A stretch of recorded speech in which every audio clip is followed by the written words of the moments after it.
ఉన్న బంగారాన్ని విడిపించి ఆ రోజు ఆన్లైన్ రేటుకే మేము కొంటాం. Sharma gold company. నమస్కారం, సుమన్ టీవీకి స్వాగతం.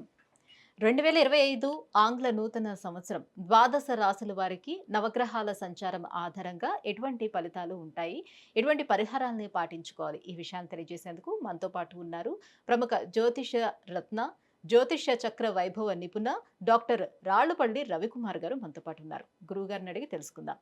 నమస్కారం గురుగారు. నమస్కారం గురుగారు, మొదటిగా ద్వాదశ రాశుల వారి గురించి తెలుసుకునే ముందు ఈ నవగ్రహాల్లో ముఖ్యమైనటువంటి గ్రహాలు ఏవైతే ఉన్నాయో వాటి సంచారం ఎలా ఉంది, ఎటువంటి ఫలితాలను అందిస్తుంది? సుమన్ టీవీ ప్రేక్షకులకి ఆంగ్ల నూతన సంవత్సర శుభాకాంక్షలు. శరదిందు సమాకారే పరబ్రహ్మ స్వరూపిణి వాసరాపీఠ నిలయే సరస్వతి నమోస్తుతే. ఇది మనం న్యూ ఇయర్ గురించే చెప్పుకుంటాం. న్యూ ఇయర్ అంటే మనకి జనవరి 1, 2025 నుంచి డిసెంబర్ దాకా అనుకోండి. సో ఇదేం ఉగాది ఫలితాలు కాదండి. సో ప్రేక్షకులు మీరు కూడా తెలుసుకోండి, ఎందుకంటే మనకి ఉగాది వచ్చేది ఇంకా చాలా టైం ఉంది, మనకి ఏప్రిల్ నుంచి అనుకోండి. సో ఉగాది ఫలితాలు మళ్ళీ మనం చెప్పుకుందాం. ఇందాక చాలామంది ప్రేక్షకుల కోరికపై న్యూ ఇయర్గా ఎలా ఉంటుంది ఈ ఏడాది అంతా అనేది చెప్పుకుందాం. మనకి మెయిన్ 4 గ్రహాలండి. ఒకటి గురువు, ఒకటి శని, ఒకటి రాహు, ఒకటి కేతు. మిగతా 5 కూడా గ్రహాలే.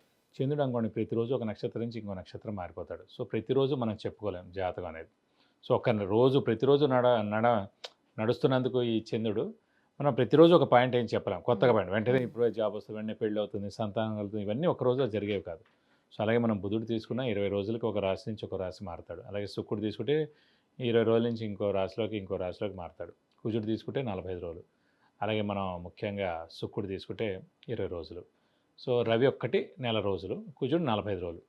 ఇవన్నిటితోటి మనం ప్రతి ఏడాదిలో కూడా వచ్చే మేజర్ మార్పులు చెప్పడం చాలా తక్కువ, కష్టం అనమాట. కష్టం ఇన్ ద సెన్స్ అంత అక్యురేట్గా ఏముండదు. ఈ జస్ట్ 20 రోజులు నెలలకి మార్పు మళ్ళీ వెంటనే ఇది జరుగుతుంది, ఇది ఖచ్చితంగా జరుగుతుంది చెప్పడం కన్నా మెయిన్గా మటుకు గురువు, శని, రాహు, కేతు. గురువు సంవత్సర కాలంలో ఒక రాశి నుంచి ఇంకో రాశి మారుతాడు. శని 2.5 సంవత్సరాలకి ఒక రాశి నుంచి ఇంకో రాశిలోకి మారుతారు.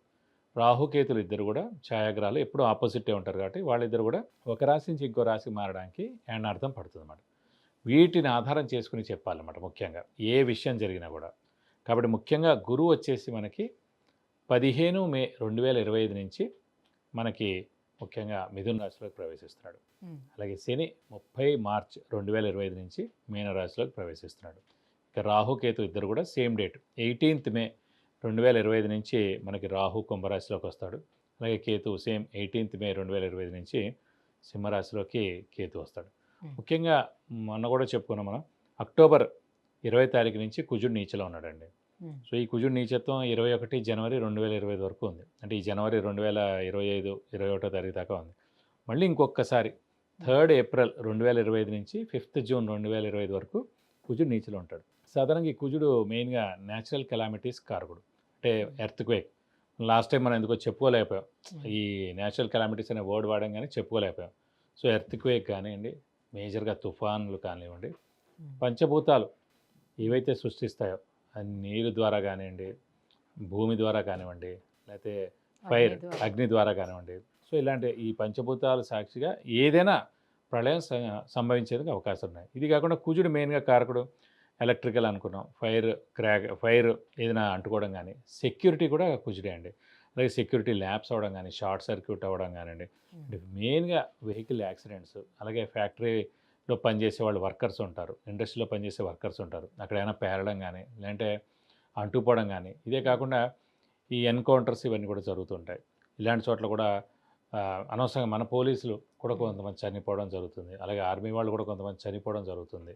కాబట్టి మనకి జూన్ 5వ తారీఖు దాకా ఇలాంటివన్నీ ఉన్నాయండి. ఏప్రిల్ నుంచి జూన్, ఏప్రిల్ ముఖ్యంగా ఏంటంటే జనవరి 21వ తారీఖు దాకా ఉంది. ఆల్రెడీ మనకి 21 అక్టోబర్ నుంచి స్టార్ట్ అయింది 2024 నుంచి జనవరి 21, 2025 వరకు ఉంది. ఇది కాకుండా 3rd ఏప్రిల్ 2025 నుంచి 5th జూన్ 2025 వరకు కూడా కుజుడు నీచలో ఉంటాడు. మళ్ళీ ఇది దాటిపోతే ఇంకా ఎలాంటి ఇబ్బందులు ఉండమాట. ఇవ్వండి ముఖ్యంగా మెయిన్గా రాహు, కేతు, గురు, శని మనకి ఎక్కడెక్కడ సంచరిస్తారో మెయిన్గా ఈ 2020 సంవత్సరంలో ఇలా ఉంటుంది. గురుగారు, ఈ 2025 ఆంగ్ల సంవత్సరం తులారాశి వారికి మెయిన్ గ్రహాలైనటువంటి రాహుకేతువులు, గురువు, శనువు ఎలా అనుకూలిస్తున్నారు, ఎటువంటి ఫలితాలను ఇస్తున్నారు వీళ్ళకి? తులారాశి అనగానే మనకి చిత్త 3, 4 పాదాలు, స్వాతి 1, 2, 3, 4 పాదాలు, విశాఖ 1, 2, 3 పాదాలు. ఈ నక్షత్రాల సమూహం మనకి తులారాశిలోకి వస్తుంది. వీరికి పట్టిందల్లా బంగారం అని చెప్పుకోవచ్చు. ఎందుకంటే ఎవరికైనా సరే గురువు కానీ శని కానీ అంటే రాహు కానీ కేతు కానీ బలాలు ఉంటాయి. కానీ ఒక్క తులారాశి ఇందాక చెప్పినట్టు వృషభ రాశి లాగా ఒక తులారాశి మటుకు ఇప్పుడు ఈ సంవత్సరం గురుబలం, శని బలం, రాహుబలం, కేతుబలం 4 బాగున్నాయి. ఎందుకంటే గురువు మనకి 15th మే నుంచి భాగ్యస్థానంలోకి గురువు ప్రవేశిస్తున్నాడు. సంవత్సర కాలం ఉంటాడు. సో గురుబలం పరిపూర్ణంగా ఉంది. దైవబలం, దైవానుగ్రహం పరిపూర్ణంగా ఉంది. అలాగే శని మనకి 30th మార్చి నుంచి 6వ స్థానంలో వస్తున్నాడు. 3, 6, 11 స్థానాలు అత్యుత్తమ స్థానాలు అన్నమాట. సో 2.5 సంవత్సరాలు తులారాశి వారికి శని చాలా బాగుంటాడు. పైగా తులారాశికి యోగకారకుడు, అదృష్టకారకుడు, లక్ ఫేవర్ చేసే గ్రహమే శని. అలాంటి శని 6వ స్థానంలో ఉంటాడు కాబట్టి 2.5 సంవత్సరాలు గోల్డెన్ పీరియడ్. లేకుండా రాహు, కేతులు, పంచమంలో రాహు, లాభంలో కేతు, ఆ 2 గ్రహాలు కూడా చాలా బాగున్నాయి. కాబట్టి ఈ రాశి వారికి శ్రమ, కాలం, ధనం వ్యర్థం కాకుండా ఉండడం, అవసరానికి డబ్బులు సమకూరడం, రావాల్సిన బాకీలు వసూలవడం, షేర్స్ కలిసి వస్తాయి, స్పెక్యులేషన్స్ కలిసి వస్తాయి, మధ్యవర్తిత్వం వహించవచ్చును. అలాగే స్థలం కానీ ఇల్లు కానీ కొనేందుకు అవకాశాలు ఎక్కువగా ఉన్నాయి. వాహనం కొనేందుకు అవకాశాలు ఎక్కువగా ఉన్నాయి. కొత్త వస్తువు ఇంటికి వస్తుంది. ఇంట్లో పెద్దవాళ్ళు, చిన్నపిల్లలు, మీ ఆరోగ్యం కూడా చాలా బాగుంటుంది. అలాగే ఎప్పటి నుంచో అనుకున్న పనులన్నీ కూడా తప్పకుండా ఇప్పుడు నెరవేరుతాయి. విద్యార్థులకి, రాజకీయ నాయకులకి, క్రీడాకారులకి, పత్రికా రంగం, యూట్యూబ్ రంగం, మీడియా రంగం, వ్యాపారస్తులు అందరూ కూడా పట్టిందలా బంగారం అని చెప్పుకోవాలి. అత్యద్భుతంగా ఉన్న రాశి ఏదైనా ఉంటే మటు ఖచ్చితంగా తులారాశి ఈ సంవత్సరం అని చెప్పుకోవాలి. ఓకే. సో ఇప్పుడు వరకు ఆగినటువంటి అంటే వివాహం కోసము ప్రయత్నాలు చేస్తూ ఇప్పుడు వరకు ఫలించిన వాళ్ళందరూ కూడా ఇప్పుడు ప్రయత్నాలు చేసుకోవడం మొదలు పెట్టుకోవచ్చు. 15th మే నుంచి గురుబలం స్టార్ట్ అవుతుంది కాబట్టి 14th మే దాకా కూడా గురుబలం తక్కువగా ఉండి ఉండొచ్చు. అష్టమ స్థానంలో ఉంది కాబట్టి. ఈ లోపల మటుకు మీరు ఇప్పటి నుంచి మొదలు పెడితే కనుక ఉగాది తర్వాత నుంచి ఖచ్చితంగా ఖాయం అవుతుంది, ఎంగేజ్మెంట్ అవుతుంది, పెళ్ళి అవుతుంది, అన్నీ కూడా అవుతుంది. అలాగే సంతానం విషయాన్ని అంతే. సంతానం లేని వారికి సంతానం కలుగుతుంది. నిరుద్యోగులకు ఉద్యోగం వస్తుంది, ఉద్యోగస్తులకు ప్రమోషన్స్, అలాగే ఉద్యోగస్తులకి నేమ్ అండ్ ఫేమ్, అలాగే ఫారెన్ టూర్ విజిట్స్, అసైన్మెంట్స్ రావడం. విద్యార్థులు కూడా ఇక్కడ ఉన్నత చదువు ఉంది, ఫారెన్లో కూడా ఉన్నత చదువు ఉంది. సో కొత్తగా వ్యాపారాలు చేసే వాళ్ళకి బాగుంటుంది, ఉద్యోగస్తులకి బాగుంటుంది, ప్రతి ఒక్కరికి విద్యార్థులకి అందరికీ బాగుంటుంది, అన్ని ఫీల్డ్స్ సో అందరికి కూడా ముఖ్యంగా తులారాశి. ఉన్నటువంటి 4 ప్లానెట్స్ కాబట్టి 4 ప్లానెట్స్ అత్యద్భుతంగా ఉన్నాయి కాబట్టి అన్ని ముఖ్యంగా రకాలుగా మన స్టేట్ ఇది కాబట్టి తులారాశి వచ్చేసి రేవంత్ రెడ్డి గారిది కాబట్టి ఖచ్చితంగా మనకి 15th మే నుంచి గురువు పరిపూర్ణంగా ఉంటారు కాబట్టి ఆయన అనుకున్న పనులన్నీ ఇప్పటిదాకా ఏడాది నుంచి ఆయన ఉన్నారు.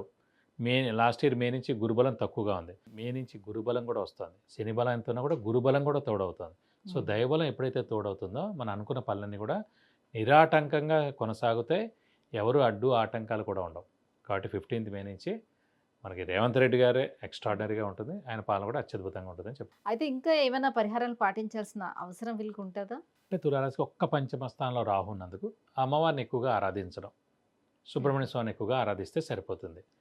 ప్రతిరోజు అమ్మవారి అష్టోత్తరం చదువుకోవడం లేదా సుబ్రహ్మణ్య స్వామి అష్టోత్తరం చదువుకోవడం. అలాగే అమ్మవారి టెంపుల్ ప్రతి శుక్రవారం వెళ్ళి 40 ప్రదక్షిణాలు చేస్తే మంచిది. అలాగే సుబ్రహ్మణ్య స్వామి టెంపుల్ మంగళవారం వెళ్ళి 40 ప్రదక్షిణాలు చేస్తే మంచిది. ఈ పంచమ స్థానంలో రాహు అనేది ఏడార్థం పాటు ఉంటారు కాబట్టి మనకి 18th మే నుంచి వీలైతే ఒకసారి స్కందగిరి టెంపుల్ పద్మారావు నగర్లో ఉందండి. అక్కడికి వెళ్ళి సుబ్రహ్మణ్య స్వామికి 40 ప్రదక్షిణాలు చేసి అక్కడ హోమం మరియు అభిషేకం చేస్తారు. 2000 రూపీస్ టికెట్. అదొక్కసారి మన పేరు, నక్షత్ర, గోత్రనామాలు చేస్తే కనుక తులారాశి వారు ఎవరైనా సరే ఖచ్చితంగా అంటే అత్యద్భుతంగా పంచమ ఉంటుందని స్థానంలో చెప్పాలి. ఉన్నటువంటి రాహు రాహు సంతానానికి కోసం. ఏమైనా ఇబ్బంది కలిగిస్తాడా? పంచమ స్థానంలో రాహు సాధారణంగా సంతానానికి ఇబ్బంది ఎప్పుడు అది జాతకంలో ఉంటే కనుక, జాతకంలో లగ్నం నుంచి పంచమ స్థానంలో రాహు ఉంటే కనుక, ఇక్కడేంటి రాహు ఉన్నా కూడా మనం ఆ దేవుణ్ణి పూజిస్తే సరిపోతుంది. పంచమ స్థానంలో ఏ గ్రహం అయితే ఉంటారో ఆ దేవుణ్ణి ఎక్కువగా పూజించాలండి. సో ప్రస్తుతం ఇక్కడ రాహు ఉన్నాడు కాబట్టి అమ్మవారిని ప్లస్ సుబ్రహ్మణ్య స్వామిని పూజిస్తే సరిపోతుంది. విద్య, ఉద్యోగం, వివాహం, వ్యాపారం, విదేశీయానం, ఆరోగ్యం, ఐశ్వర్యం, గృహం వీటన్నిటి గురించి తెలుసుకోవాలంటే కింద స్క్రోల్ అవుతున్నటువంటి నెంబర్లకి కాల్ చేయడం లేదంటే మెసేజ్ చేసి గురువుగారి యొక్క అపాయింట్మెంట్ పొందొచ్చు. గురుగారు, తులారాశి వారికి 2025 ఆంగ్ల సంవత్సరం ఎలా ఉండబోతుంది? ఈ విషయాన్ని తెలియజేసినందుకు ధన్యవాదాలండి. నమస్కారం.